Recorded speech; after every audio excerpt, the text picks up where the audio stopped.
masih ingin mengupas tuntas dan akan membuka fakta kebenaran tentang kasus saudara Joshua yang katanya ditembak mati oleh Barada E dalam kasus pelecehan seksual. Tapi Nyai tidak percaya kalau Joshua itu mencemek-cemek itu istri jenderal. Nyai nggak percaya. Masa iya sih Joshua nafsu sama emak-emak gitu loh. Ya, daripada dia cemek-cemek atau melakukan pelecehan seksual kepada emak-emak yang seumuran emaknya, mending dia pakai PSK. Masih muda, cantik, ya kan? Mungkin masih nafsuin gitu loh. Kalau emak-emak apa, udah turun mesin juga kan? Ya nggak? Apalagi kalau wanita kalau udah beranak 2 atau 3 ya udah turun mesin lah. Mau dirawat seperti apapun ya dalamnya udah hancur gitu loh. Ya bukan, jadi kadang kesal juga gitu loh. Lalu katanya ada masalah perselingkuhan. Saudara J meniduri, katanya ini mohon maaf ya, istri Kadif Propam ini selingkuh, ada kameranya. Terlalu banyak gitu loh, statement-statement liar gitu yang Nyai dengar. Tapi sekali lagi Nyai tidak percaya kalau saudara J ini bersalah. Ada kasus lain yang lebih besar yang diketahui oleh saudara J sehingga harus dia dihabisi agar tidak bersuara. Jadi bukan masalah perselingkuhan, bukan masalah pelecehan, tapi ada kasus lain yang lebih besar lagi dari itu. Yang ditakuti oleh Kadif Propam, mantan Kadif Propam Ferdi Sambo. Itu yang Nyai lihat dari batin Nyai. Kenapa? Katanya, aku dilecehin. Apa yang dilecehinnya apa, Bu? Anda dicemek-cemek yang mana? Buktiin, diperkosa. Ada nggak hasil visum diperkosanya? Kan ada pasti visum-visum, ada pemaksaan kepada alat kelaminnya. Tapi kan tidak ada bukti visumnya. Lalu kan dilecehkan Anda di kamar. Lah bagaimana mau dilecehkan, orang baru pulang pergi bersama-sama?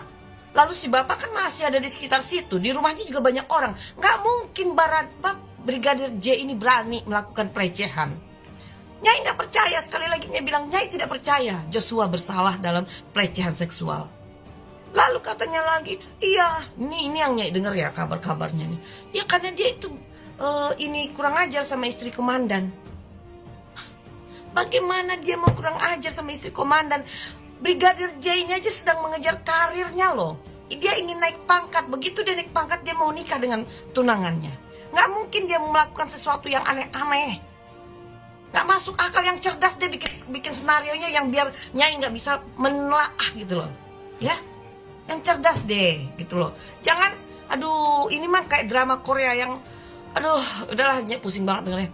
Cuman Nyai mau bertanya nih kepada si Ibu Putri ya, yang terhormat ya. Anda minta perlindungan kepada LPSK. Pertanyaan Nyai, Anda itu minta perlindungan dari apa? Toh tersangkanya saudara J kan udah mati, ditembak, disiksa, dibunuh. Jadi apa? Minta perlindungan sama siapa? Takut sama siapa? Si ibu ini takut sama siapa? Amarahnya si Joshua. Kalau takut sama arwahnya si Joshua, bukan minta perlindungan sama LPSK, Bu. Tapi minta perlindungan sama kiai atau dukun. Ya, yang berurusan dengan roh-roh gitu ya. LPSK tuh bisa apa menghadapi arwahnya Joshua? Anda takut? Ya udah bicara jujur aja. Apa yang harus Anda tutup-tutupi? Ya, tapi mungkin ya namanya juga dia menjaga nama baik suaminya, tentu ada yang dia korbankan, yaitu kebenaran. Nah, biar Allah Subhanahu wa Ta'ala yang akan membuktikan fakta kebenaran di atas kebenaran. Dan sekali lagi Nyai katakan, apabila betul Brigadir J ini mati ditembak, tapi kenapa di mayatnya itu ada luka panjang segini, ya, dari sini sampai ke perut. Itu luka tembakan, emang dia si pelurunya jalan langsung begini gitu ya. Baru kali ini ada peluru jalan-jalan di perut, ya. Lalu ada lagi luka sayatan, luka di sini. Itu sudah dijahit juga. Benjol di sini, benjol di sana, tangannya remuk. Nyai punya videonya, tapi bukan di handphone Nyai. Nyai lihat di sebuah handphone seseorang yang sangat dipercaya dan itu ada di lingkungan si kepolisian sendiri. Nah, lalu Nyai mau mengatakan, kepada Ibu Putri, apabila Anda punya anak laki-laki diperlakukan seperti saudara J, dituduh, difitnah, dibunuh, disiksa, seperti yang dialami oleh saudara Joshua, apa yang Anda rasakan? Anda seorang wanita melahirkan seorang anak. Bagaimana perasaan Anda sebagai seorang ibu melihat anaknya disiksa, dibunuh, difitnah? Itu saja Nyai katakan. Katakanlah Bu, kebenaran di atas kebenaran. Anda harusnya lebih takut kepada Allah, kepada dosa, pada siksa Allah. Karena mungkin di dunia Anda merasa nyaman-nyaman saja. Tapi ingat, segala perbuatan kita di dunia akan dipertanggungjawabkan di hadapan Tuhan yang Maha Esa. Jadi kesenangan di dunia ini hanya bersifat sementara. Takutlah kepada Tuhan, azab Tuhan Ibu. Anda orang yang beriman, Anda orang yang bertuhan, Anda yang beragama, takutlah akan dosa kepada Tuhan, bukan takut kepada manusia. Sekali lagi Nyai katakan kepada Bapak Jenderal, ingat Pak, kebenaran di atas kebenaran akan terungkap seadil-adilnya. Dan Nyai yakin Allah Subhanahu wa Ta'ala akan menunjukkan kekuatannya di hadapan para penguasa-penguasa yang bersikap zalim kepada rakyat kecil. Nyai pastikan itu. Ingat Bapak Jenderal, katakanlah yang benar di atas kebenaran. Takutlah kepada Tuhan, takutlah kepada Allah Subhanahu wa Ta'ala. Maka Anda akan selamat dunia dan akhirat. Assalamualaikum warahmatullahi wabarakatuh. Oke teman-teman sekalian, sebelum terungkap dengan benar apa yang sedang terjadi pada saat ini terkait dengan polisi tembak polisi, dalam keterangan Polri, kita akan terus kawal kasus ini sampai mendapatkan kejelasan yang sejelas-jelasnya supaya keluarga mendapatkan keadilan dari hukum yang berlaku di Indonesia ini. Kita akan kawal kasus ini ya.